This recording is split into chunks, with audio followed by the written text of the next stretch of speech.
Olá, vamos continuar nossa leiturinha de Elizabeth Reis, Iniciação ou Reis.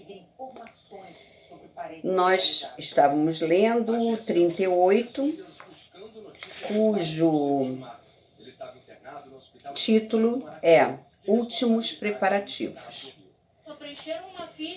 Nós paramos... Opa, desculpa. Tem gente vendo TV. Desculpa. Covid-19 deixa a gente louca, né? Isolamento também, a gente começa a dar uma rateada. Então vamos voltar aqui.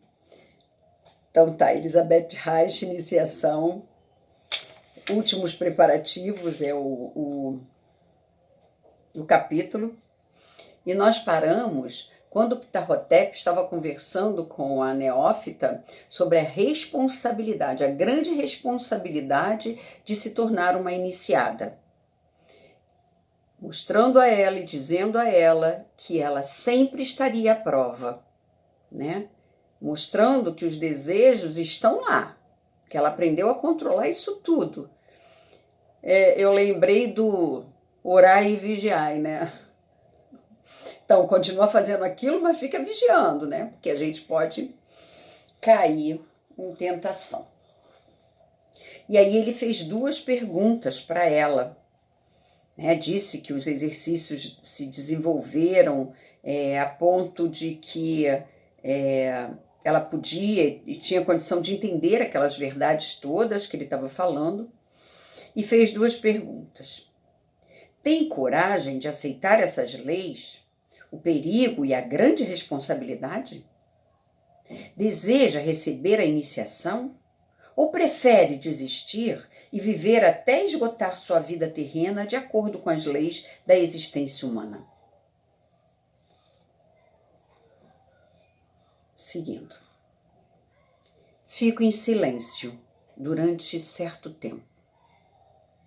Então, com firmeza e determinação, eu respondo. Pai da minha alma, através de anos venho sendo preparada e tive tempo suficiente para decidir se devo escolher o templo ou uma vida mundana. E durante esses 3 últimos dias me concentrei outra vez no problema e em nada mais. Meu único anseio é pelo estado divino primordial. Estou absolutamente determinada. Suplico-lhe que me inicie. Pois que assim seja, diz Ptah Hotep, e que Deus possa estar com você. Agora siga-me. Ele me leva para outra ala do templo, onde moram os neófitos. Lá me deixa com um jovem sacerdote, um líder que nos aguarda. Eu já o vi antes. Virando-se para mim, Ptah Hotep diz: Agora você preparará o corpo e a alma para a iniciação. No dia em que for lua cheia, venha ter comigo ao pôr do sol. Nós dois nos inclinamos e ele foi embora. O sacerdote me leva para uma cela. Nela passo os 3 dias seguintes sozinha, devotando-me exclusivamente aos exercícios.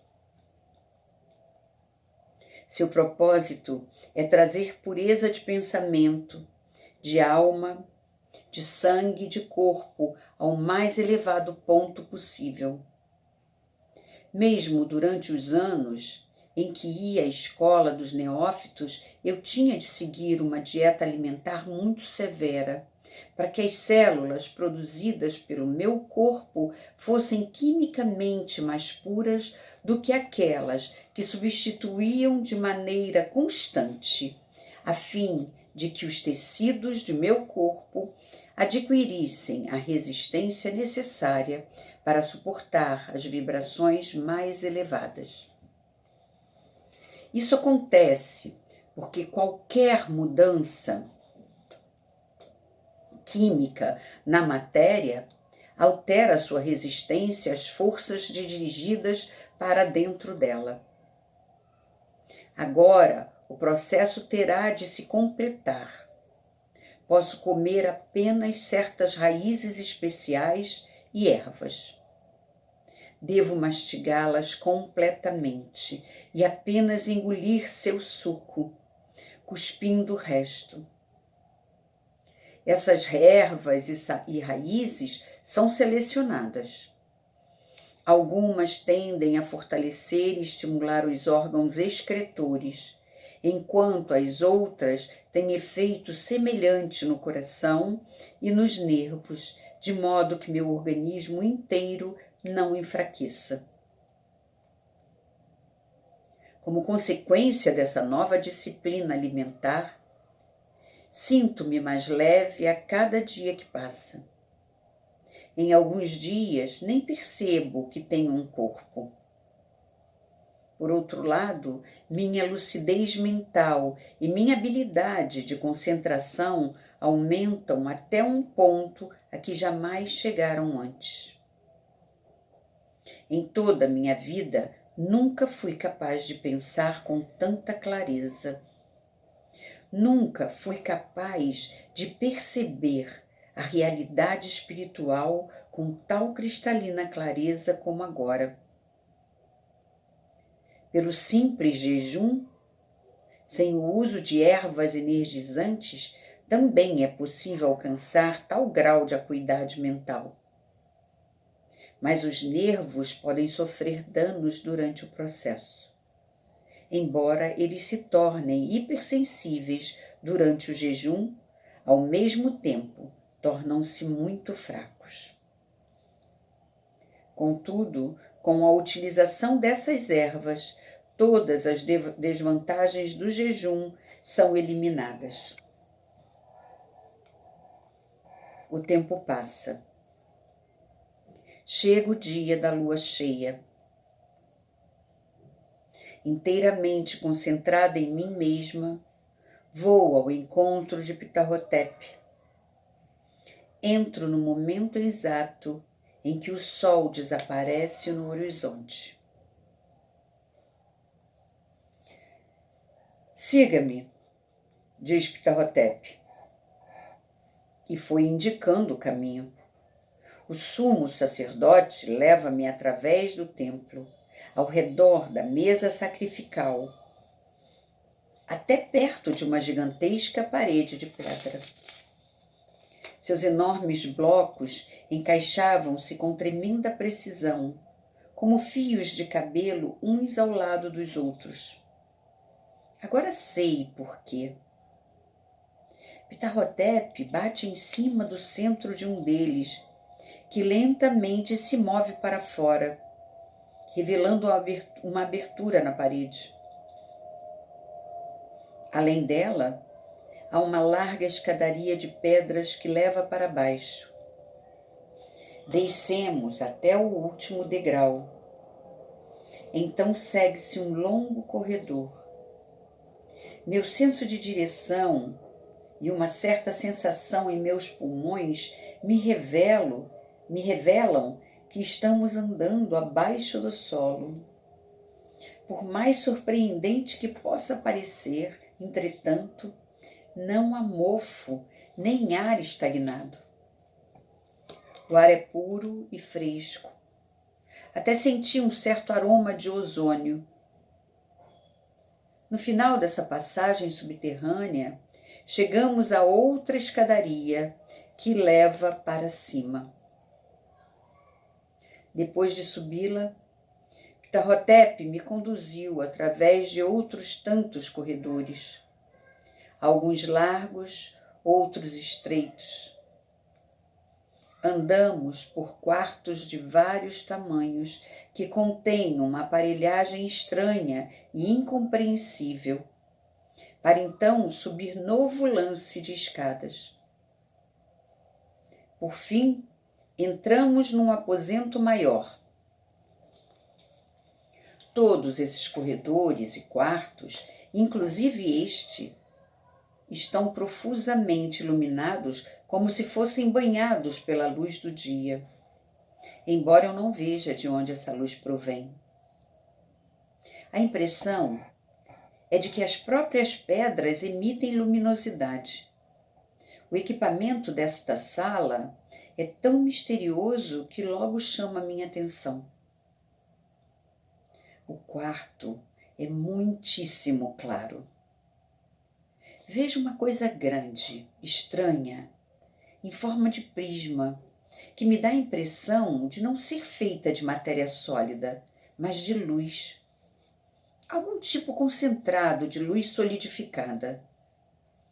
Essa massa de luz concentrada irradia também uma luz comum. Por isso, o aposento está tão claro. Certa vez, ao visitar um artesão, olhei através da janelinha de controle para dentro do forno onde queimava cerâmica. Ali vi muitos potes brilhando devido ao intenso calor, totalmente transparentes. Era possível vê-los, embora estivessem uns atrás dos outros. Eles também irradiavam luz.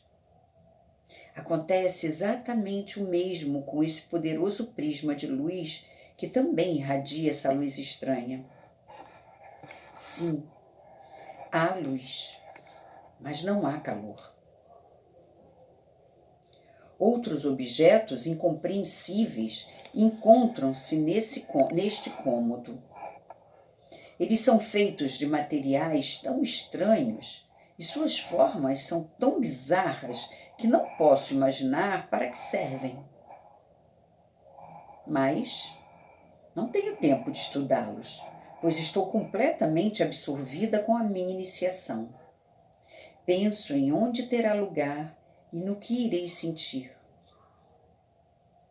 Ptah-hotep leva-me até o canto mais afastado do quarto, onde descubro um sarcófago vazio de pedras. Vazio de pedra.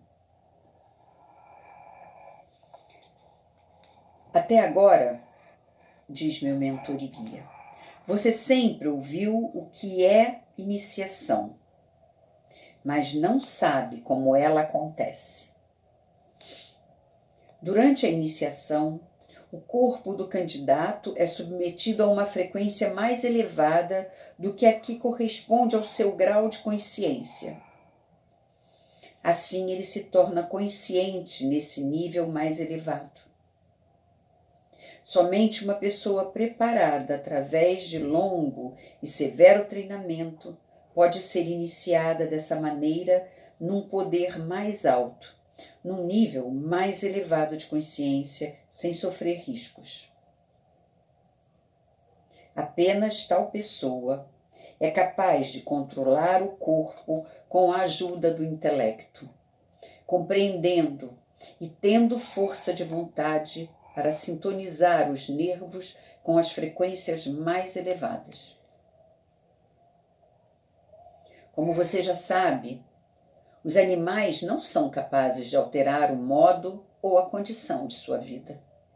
Por isso não podem suportar outras vibrações que não as próprias.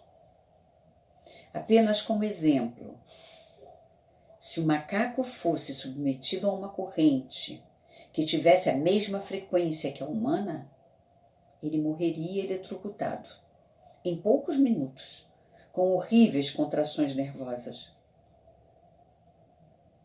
Entretanto, até o alcance de 1/8, os homens podem adaptar-se às diferentes vibrações e suportá-las sem morrer. Dessa maneira, uma pessoa comum, depois de adequado preparo, físico e treinamento, pode ser submetida sem riscos à corrente de um gênio, ou, em outras palavras, a corrente do 5º grau. Ela sentiria uma bem-aventurança divina.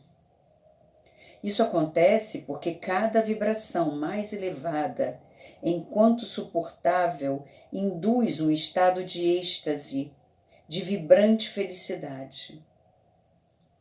Entretanto, a vibração pode tornar-se uma tortura, porque os nervos são incapazes de suportá-la sob corrente excessiva.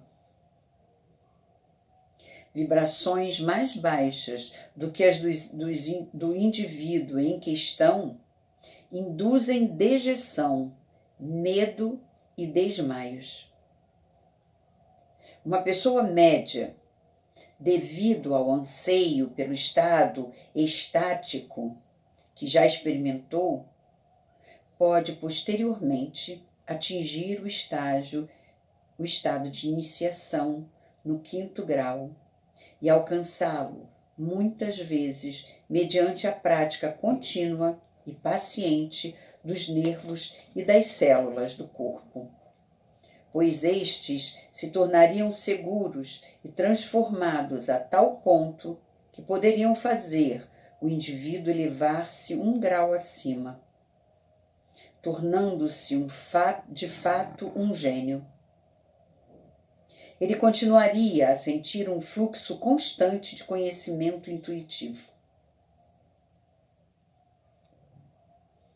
A sensação de bem-estar, ligada ao estado mais elevado de consciência, é conhecida por toda pessoa que tem o dom da intuição e por todos os que bebem vinho ou usam outros estimulantes e estejam procurando a mesma sensação de bem-estar nervoso. Mas o estímulo artificial sempre é seguido por uma depressão que arremessa a pessoa a um nível mais baixo do que aquele em que ela estava antes. Na grande iniciação, todas as correntes de força correspondentes aos 7 níveis de consciência são conduzidas para o corpo, começando com a mais baixa e subindo progressivamente até a mais elevada corrente criativa divina. O candidato é iniciado em todas essas forças e se torna consciente em todos os níveis. Para um candidato estar pronto a passar por toda essa iniciação e sair vivo, sua consciência e seu poder de resistência precisam previamente ter alcançado o 6º nível. Para qualquer criatura cuja consciência não tivesse chegado a esse plano, o ato da iniciação significaria, por certo, a morte. Dessa maneira, com a ajuda da corrente de força, um candidato atinge o 7º, o grau divino que nunca seria capaz de alcançar sozinho. Ninguém pode chegar à iniciação no plano criativo divino por meio de esforços solitários, sem ajuda. Aqui ele passa através da grande transição de sua prévia atitude negativa de tomar para a positiva atitude de dar. Independentemente de quanto ele deseje fazer isso, nenhum ser humano pode fazer essa transição sozinho e sem ajuda. Embora seja capaz de desenvolver-se mediante o próprio esforço, até o ponto em que esteja perfeitamente preparado para a iniciação no 7º plano. Nesses casos, a imposição das mãos é suficiente para iniciá-lo na consciência cósmica do eu divino. Nunca mais esses iniciados perdem essa consciência divina.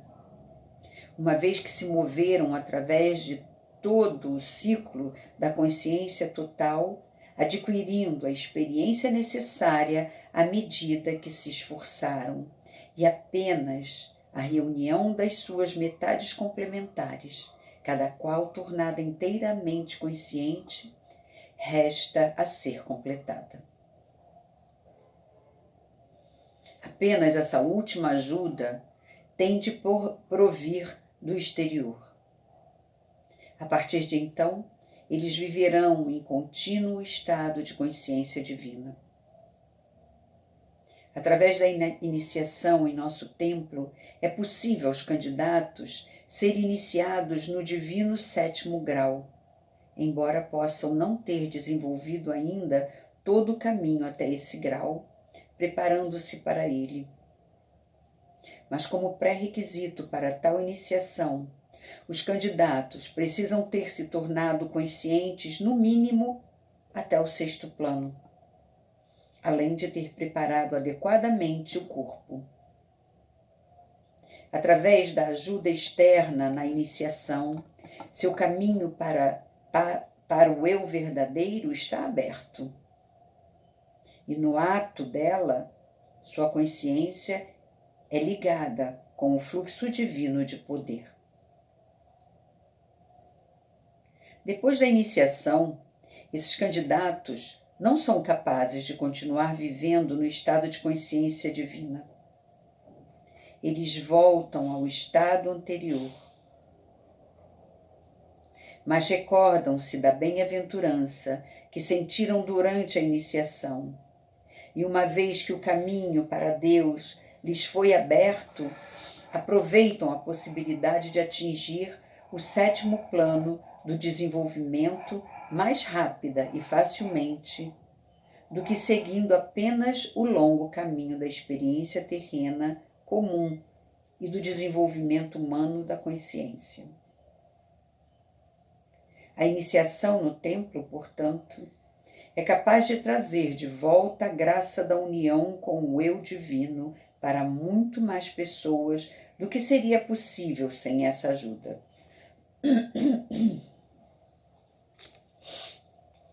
Por outro lado, existe o perigo de que um indivíduo iniciado desse modo, depois da iniciação e antes que esteja apto a tornar-se um homem divino mediante os próprios esforços, não seja capaz de resistir às tentações terrenas e, assim, cair ainda mais baixo do que por ocasião de sua primeira queda. Esse risco não existe para o que não é iniciado. Se sem iniciação uma pessoa completa o seu ciclo de vida, vivendo como os mortais comuns, chegando até o fim do caminho e atingindo a grande meta, até retornar ao Jardim do Éden, nada lhe resta experimentar, nada lhe fica desconhecido. Ela alcança o plano divino depois de ter obtido experiência em todos os níveis, de certa forma polindo a personalidade. Para alcançar isso, porém, essa criatura demora toda uma idade de criação. É desejo de Deus que a grande iniciação no templo continue disponível à humanidade por algum tempo ainda, mesmo no futuro, apesar de seus riscos. Um grande número de pessoas já se redimiram desse modo, sendo levadas de volta a Deus, e muitas outras ainda o serão. E as poucas que se descuidarem de sua iniciação reencarnarão em épocas posteriores, quando a humanidade estiver entregue aos próprios recursos. Elas se lembrarão das grandes verdades que experimentaram pela sua iniciação e transmitirão aos semelhantes essas verdades por meio de palavras, escritos e ações. O segredo da grande iniciação será guardado no templo ainda durante certo período. Entretanto, quando cada vez mais pessoas materialistas tomarem o poder nas eras que estão por vir, fecharemos a pirâmide da iniciação com blocos de pedra pelo lado de dentro e desmaterializaremos tudo o que há na câmara da iniciação. O segredo da divina energia criativa não cairá nas mãos de não iniciados. Milênios depois, quando as pessoas entrarem nas pirâmides, nada encontrarão. Absolutamente nada, nem mesmo esqueletos humanos. Atualmente, há muitas almas na Terra que preenchem os pré-requisitos para a grande iniciação. É nosso dever iniciar todos esses candidatos se, apesar de nossas advertências, eles repetirem 3 vezes o desejo de ser iniciados. Na iniciação, o candidato torna-se consciente em cada plano da criação. Todas as partes inconscientes de sua alma se tornam conscientes. Ele não tem subconsciente e nem superconsciente. Durante a iniciação, a consciência do iniciado torna-se um todo. Uma consciência que é oniconsciente. O círculo, que começou com a sua tomada de consciência na matéria, no corpo, o momento em que se separou da unidade, está encerrado. O candidato se une conscientemente à sua metade complementar, que sempre esteve presente antes como uma porção inconsciente de sua alma, como uma imagem negativa, um ser estranho que, devido ao seu poder de atração, se manifestou como desejos, necessidades urgentes e inquietação em seu corpo. A consciência retorna à unidade e não há mais metade complementar, pois esta também se tornou consciente. Chamamos a essa união de casamento místico. Casamento sempre significa uma união entre o positivo e o negativo. Na Terra, entretanto, o casamento significa a vã tentativa de obter união com outro ser através do corpo. Mas a união mística do espírito acontece na consciência e traz satisfação completa, infinita, pois a união com a nossa metade complementar significa união com Deus. O círculo se fecha novamente. O corpo humano é construído de tal forma que contém um centro nervoso especial para cada oitava de vibração. Por outro lado, esses centros nervosos são os transmissores. Eles enviam para todo o sistema nervoso as vibrações que recebem de centros mais elevados. Por outro lado, ainda eles agem como transformadores quando passam as vibrações para o centro de nervos seguintes, logo abaixo. No ser humano comum, esses transformadores nos centros nervosos atuam separadamente da consciência. Por isso, ele não pode controlá-los. As leis da natureza o controlam sem que ele saiba. e sem que ele saiba o que está ocorrendo em seu corpo e na alma, no subconsciente. Em sua iniciação, o candidato precisa experimentar conscientemente o alto fluxo da corrente de energia em todos os 7 centros nervosos principais e os poderes que lhes correspondem. Com sua consciência, ele primeiro desce à esfera mais baixa da criação. Ele terá de sentir as forças que dominam nessa esfera e tornar-se seu mestre. Esse é o primeiro teste. Quando ele o superar, sucessivamente subirá um grau, transferindo-se para a segunda oitava da vibração, reconhecendo-a e experimentando-a a fim de dominá-la. Trata-se do segundo teste. Em seguida, ele escalará para a terceira, para a quarta, para a quinta e a sexta, e finalmente para a 7ª oitava de vibração. Quando passar conscientemente por todos os testes e permanecer mestre em todas essas esferas, então terá se tornado um iniciado.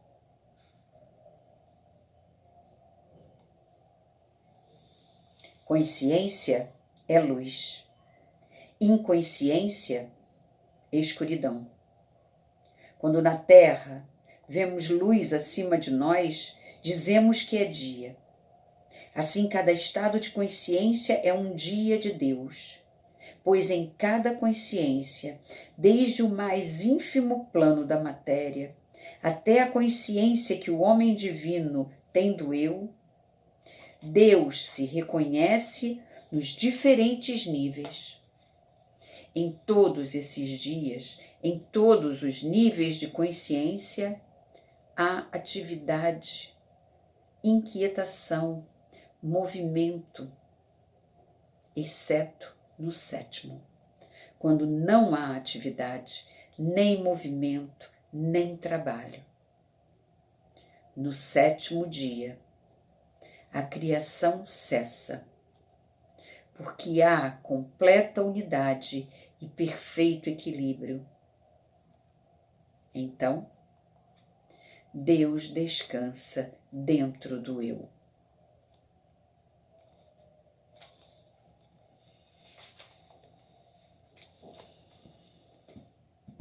Bonito isso que ele falou, né? Não sei se... Eu acho tudo muito bonito, né? Sou dessas. Tudo é muito lindo. A abelhinha posando na flor, dependendo do dia, ai, que lindo, eu fico ali olhando aquilo. Uma vez eu falei para um amigo meu, ele não estava bem e eu saí para caminhar, né? E observei que ele não olhava as coisas em volta dele. E aí eu disse para ele, você já viu como que é bonito a plantinha na beira da estrada? Que plantinha? Exatamente essa plantinha que a gente nunca vê, né? A beleza. É a beleza que a gente não vê. A gente fica tão dentro do sarcófago da vida humana que a gente passa na calçada, tem uma florzinha linda ali e a gente não vê. A gente não sabe nem apreciar nada que está à nossa volta. E aí essa explicação aqui, belíssima, e eu estou falando da florzinha porque é beleza pura, né? É beleza divina, né, que eu estou falando. Que na florzinha, na abelhinha, tem a beleza divina, está ali. E quando ele diz, então, que no 7º dia, Deus descansa no eu divino. Aí lembra aquela questão da Bíblia, né? E descansou no 7º dia. Então, ficamos aqui. São tantas informações, vem um monte de coisa na cabeça que a gente não sabe nem se tem relação uma coisa com a outra, mas enfim, eu penso nisso tudo. Surtei na yoga. Tem uma coisa que diz assim, surtadas na yoga. Tem no GNT isso, é muito divertido. Surtadas na yoga. Então, surtei na iniciação da Elizabeth Reich. Nos vemos depois, então, no próximo, que será o 38B. Tá bem? Um abraço grande, queridos, queridas, amados. Obrigada por estarmos juntos aqui.